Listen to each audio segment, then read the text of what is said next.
Let me keep fluffing you. Keep fluffing me. Fluffing you I up. need a lot of fluffing. Fluffing him up. Fluff my beard good now. Jonathan is now for sale. He's been fluffed up. I just hit his microphone. Did you notice how good I smelled today? Got this new organic deodorant stuff. It's very manly. Because it's very prime. Should I get into that right now? I don't use deodorant. I know you don't.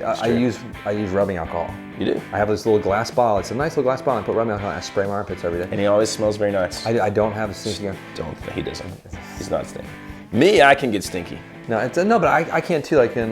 But I don't like aluminum in my pores. Yeah, I watch the natural deodorant's good. What are we talking about? Anyway, get back to it. Whatever. How do you sell your guitar?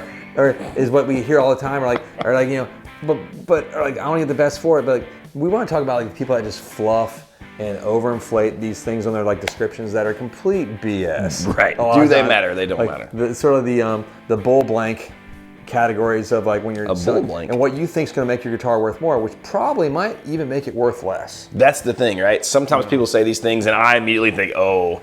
Either I think I don't want this at all, or I'm going to pay less for this. So we'll come at it from a guitar shop angle first, because we get lots of people bringing their guitars to sell to us, and we buy almost everything we can because it's fun to buy guitars and sell them again. Yeah, and like, or Sean will take them home and he'll have them part of his collection. Yeah. If it's an amp, I might keep it. If there's amps, like that little Gibson amp that came in, that was definitely mine. It's in my living room right now, and I'm playing it. I thought that might have migrated to your living room. It's upstairs right now. It's amazing. And my all hardwood floors, you know, tall ceilings. Does it sound amazing in there? No, you don't need reverb in a room like that. You got to do it before I go today. I will go do it today. We'll sneak up there and have a jam off. But okay, so let's break down into it quick because there's so many things. But let's have a little fun with it. The number one thing, and we keep coming back to this, is upgraded parts. And we're gonna dig into this in categories almost. The first thing we always see is upgraded tuners.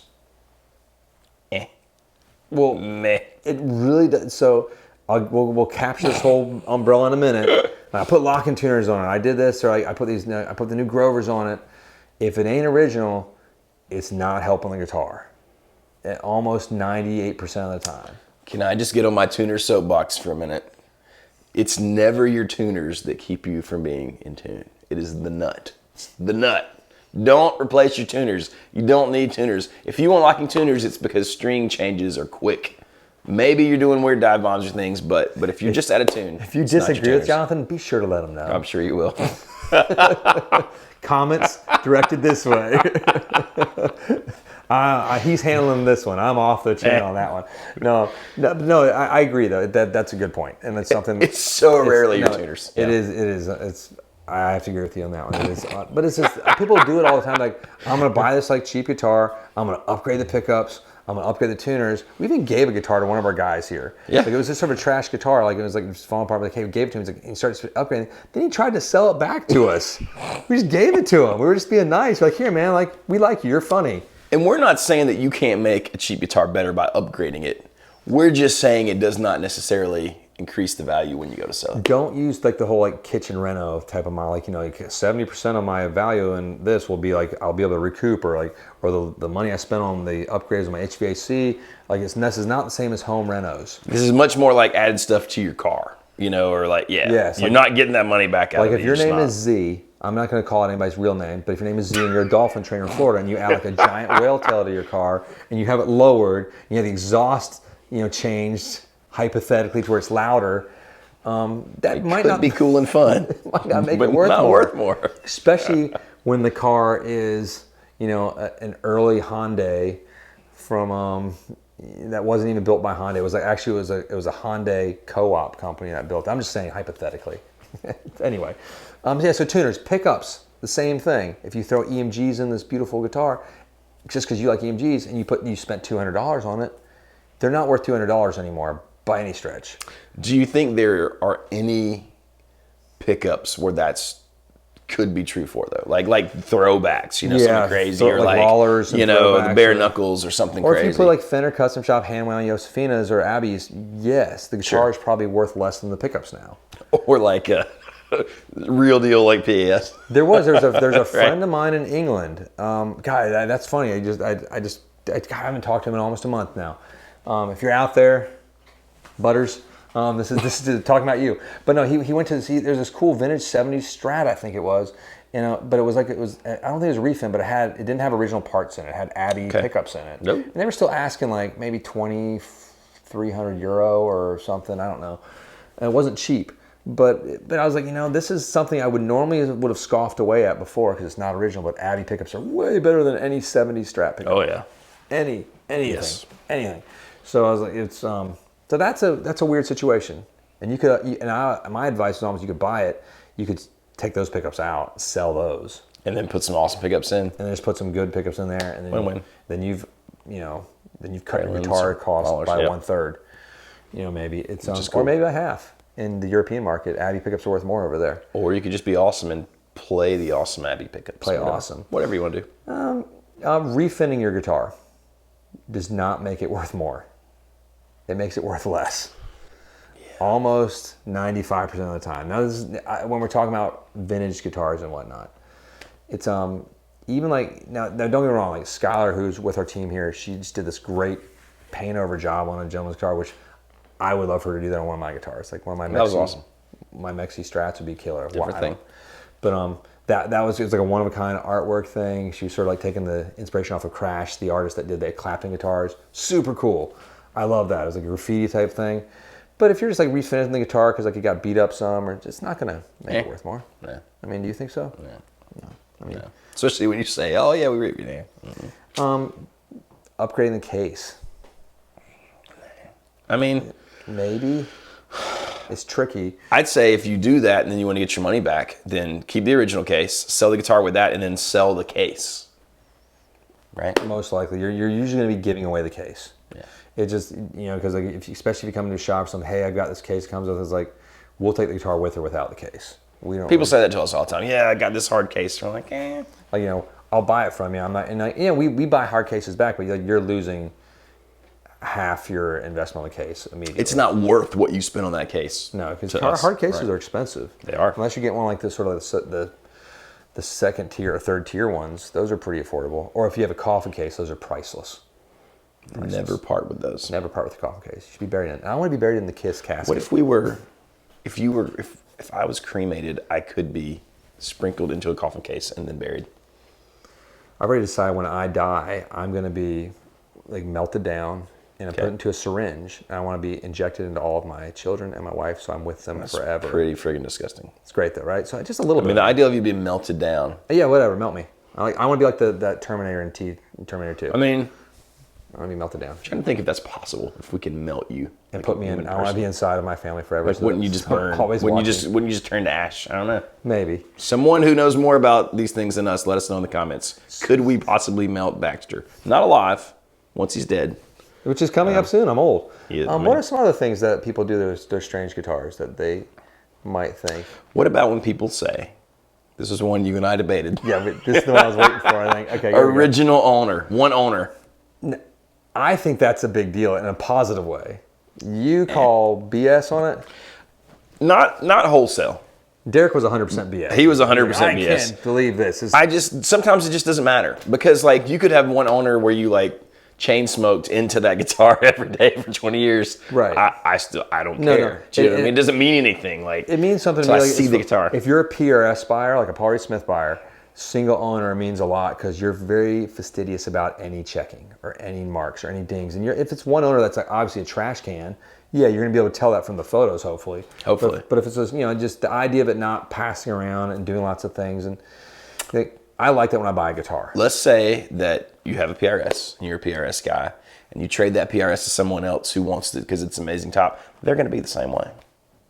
And again, I can glance at it and tell right away. Maybe. Was it 4 really, really, really OCD owners who took great care of it, or was it one owner who just played the crap out of it, which is maybe not good if it's a top that you want to keep. It is really weird. Like speaking of PRSs, whenever I see like a beat to hell PRS, I'm just perplexed.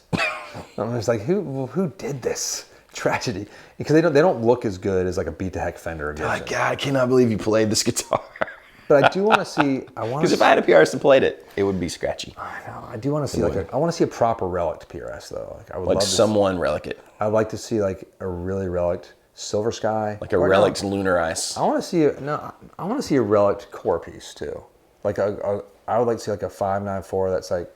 But you're talking about someone takes it and they relic it. I would like to see that. I think I just want to see it like a really well done one. Not just like because the way the finish works, it's totally different, but. Have John Cruz relic it. How cool would that be? Oh yeah, I'm mean, into that. it'd be I'm into just that. to sort of see what, because they don't do that at the PRS factory. Like, how do you think? Let's say Macari 594. Someone buys one from us today. They play it for 15 years, hard, like play it, gig with it. I don't think it's gonna be that beat up looking. Probably not. I think it's gonna have scuffs and scratches and some like finish wear, a little bit, but not. It's not gonna be like a fender beat up. I don't think. I think you're probably it's right. just the finish on it. It protects it in a different way because they want that guitar to stay pretty. I like to see it beat up. That's all. But yeah, so I think single owner for me, I like it. It's depending. It's not everything. Like vintage guitar, cool. Maybe certain really high end guitars, cool. If you've had the guitar for, I don't know. I just, whatever. Vintage guitar single owner, really cool. Yeah. That is really neat when it's passed through, like, hey, this is pretty much like a 1 or 2 owner guitar. I think that's kind of fascinating because I can track the story. We'll see, but then there's a history to it, which we've had a few of those. It's just really cool. Fun. Those are fun. But if you're telling me you're the single owner of your, Schegter Hellraiser, I don't care. Yeah, I mean, it just gives me a little peace of mind that whatever. hopefully, like, you weren't, unless it was Alex who was just beating the guitar out of it. Like, every guitar he has, it's just, he'll have it for a week and it looks like it's been owned for 20 years. Like, owned by Lemmy from Motorhead for 20 years. Like, with a Jack Daniels, like, poured in it. And I'm going to go back on all the things I have listed on Reverb and put single owner now. Single owner. With upgraded hardware, an upgraded case, an upgraded Thermostat case. I mean, what else are we missing that are funny things? There's other stuff, isn't there? There's other stuff. I had a list. People sometimes will say things like, where they upgraded like the wiring harness and the pot. Sometimes that's cool because sometimes that's better. Because like if you have a Les Paul with the circuit board stuff in there and people put in the actual like bumblebee caps and cool things. I'd rather have that. So that's where it actually comes out in a benefit. Most of the time though, because it really does come down to people do the tuners because it's easy. They do the pickups. They'll maybe put a new bridge on there sometimes. And before you know it, though, you've spent the amount you spent on the guitar on the upgraded hardware. And even the things that I like I might like the idea of that new wiring harness. It's not necessarily worth more. And I think the thing that gets me in my brain is that I don't trust that everyone's done it well. Maybe not. Do you know what I mean? And it's usually, it would be an easy fix if something's not soldered great or whatever, but that's where it's hard. Well, that is a thing. A lot of people will buy these guitars, and we've talked about that before with one of our whole videos, I think, was they'll take their guitars or they'll self-luthier it as soon as they get home. Right. Because it wasn't set up well enough from the masters of setup, so they gotta tweak it. And I get it. People want to tweak and like mess with their guitars, and that's cool. It's your guitar, do your thing. But often that screws the guitar up pretty badly. Sometimes, yeah. And sometimes like where you can't get it back without a lot of work. Like there's one that it was a custom shop Strat. I remember it went back. He brought it back a week later after he'd taken the neck off and done all sorts of adjustments and gone into the back and like the saddles and like we just could not get it back to how it was. We got it close, but it just the magic was gone. I was so frustrated. He eventually ended up selling that guitar, and we found a new owner for it that loves that guitar to death, and we got it somehow back. But after years, yeah, that cycled him. But I think that's our basic thoughts on this one. If you guys have any more, don't be shy. Let us know what you think. I feel like they will. I hope so. They will let us know. There's lots of funny stuff that people do here, and I would like to know more. If you'd like to know more, that's from Starship Troopers. Like the little infomercials they put in the middle of the movies. If you'd like to know more, please stay tuned. So many people just didn't get the point of that movie. I feel like it went, It went whatever. The whole thing is like the director was like making fun of fascism the whole time. Like, oh, this is such a fascist movie. Like, no, it's a parody. It's a parody. Behind the scenes peek of the propaganda. propaganda. He took like the German propaganda films and American propaganda films from World War II and like copied those for the movie. It was just America would never make propaganda. I can't believe you would say that. Anyway, Starship Troopers, another great movie tip. I love it though, because you get to watch your beautiful 90s heartthrobs get eviscerated and murdered, and some of their brains get sucked out. It's great. It's awesome. Hit like and subscribe if you have not already. Charlie Rico. Please hit that bell so you don't miss videos in the future. Thanks for putting up with us. We appreciate it. We'll see you next time.